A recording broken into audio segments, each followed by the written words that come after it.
Ciao a tutti gli amici di Rete Veneta, finalmente sono negativo, ho passato il Covid, è stata dura perché mi sentivo mancare l'ossigeno e ho avuto qualche problema, però finalmente ne siamo usciti. Joe Formaggio 20 kg dopo. Asciugato dalla battaglia vinta con il Covid, il consigliere regionale veneto racconta la sua guarigione ripercorrendo i giorni bui trascorsi in cattiva compagnia col virus che inizialmente aveva sottovalutato.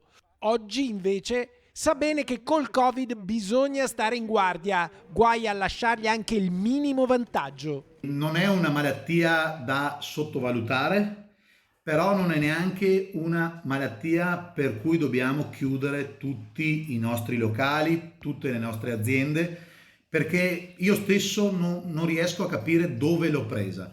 Un virus infido, opportunista. Nemmeno Joe Formaggio sa dove lo ha contratto, ma oggi, consapevole di quanto sia importante rispettare tutte le regole anti-Covid, condivide le giuste istanze di tante attività produttive che rischiano di restare soffocate da clausure varie e assortite. Insomma, come abbiamo sostenuto noi di Rete Veneta, i locali, se hanno spazi ben organizzati con gestori che ne rispondono, sono presidi di sicurezza da non chiudere, perché non tutte le serrande che si abbassano si riapriranno e si rischia di creare zone buie, piccoli deserti urbani dove attecchisce il degrado. Non demonizziamo i bar, i ristoranti, lasciamo che questa gente lavori, anche perché spesso il 99% dei baristi e dei ristoratori stanno lavorando in sicurezza a mezzogiorno. Non capisco perché non possano farlo anche alla sera.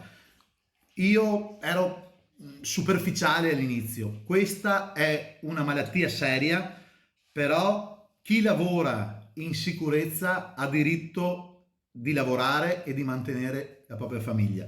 Quindi stiamo attenti a questa maledetta malattia, però non dobbiamo morire di fame.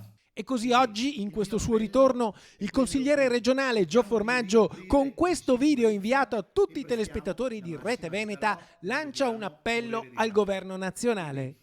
Il mio appello è quello di cerchiamo di riaprire in sicurezza e prestiamo la massima attenzione. Grazie a tutti.